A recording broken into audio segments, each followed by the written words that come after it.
caso sen resolver. Había unha vez unha nena chamada Alejandra. Esta nena era unha nena que nunca tiña medo a nada. Nunhas vacacións foi de visita á casa do terror, porque quería experimentar cousas diferentes, xa que era unha nena moi aventureira. Todos os que había ali presentes tiveron medo, menos ela. Un día foi ata a casa da súa avoa polo bosque. Ela sola. De repente apareceu un lobo. Ela non lle fixo caso e seguiu camiñando. Dali un pouco apareceron 5 lobos. Ela, tan valente, non lles fixo caso. Alejandra, despois de pasar os anos, seguía sen ter medo a nada. O 28 de novembro de 2023, no xornal da parroquia, apareceu unha terrible noticia que dicía: un caso sen resolver. Unha nena de 12 anos foi asasinada por uns lobos. Toda a parroquia de Santa Cruz estaba asustada. Todo indicaba a que era Alejandra, pero non, era Mariela. Esa nena desaparecera o 28 de novembro de 1986 polo ataque duns lobos. Con tan só 12 anos, esta nena desaparecera, pero nunca se encontrara o seu cadáver. Despois de 47 anos, foi encontrado o corpo de Mariela no xardín da súa casa, na que agora vivía Alejandra cos seus pais. Todos pensaban que a mataran os lobos, pero non, todo isto fora unha mentira.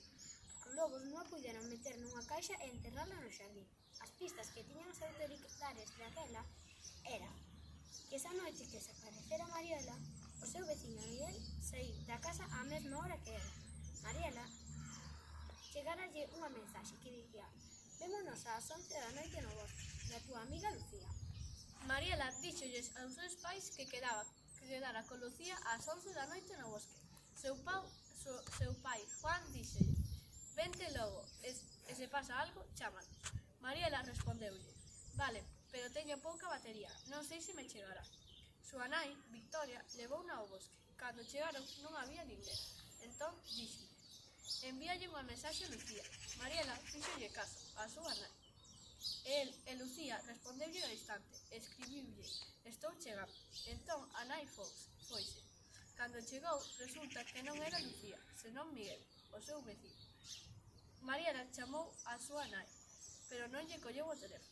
Miguel agarrouna e chantoulle un coitelo no corazón e enterrouna no xardín da súa casa. Miguel matouna porque era un asesino en serie, pero ninguén desconfiaba del, porque, aínda que levaba pouco tempo na parroquia, era moi bondadoso, amable e atento cos veciños.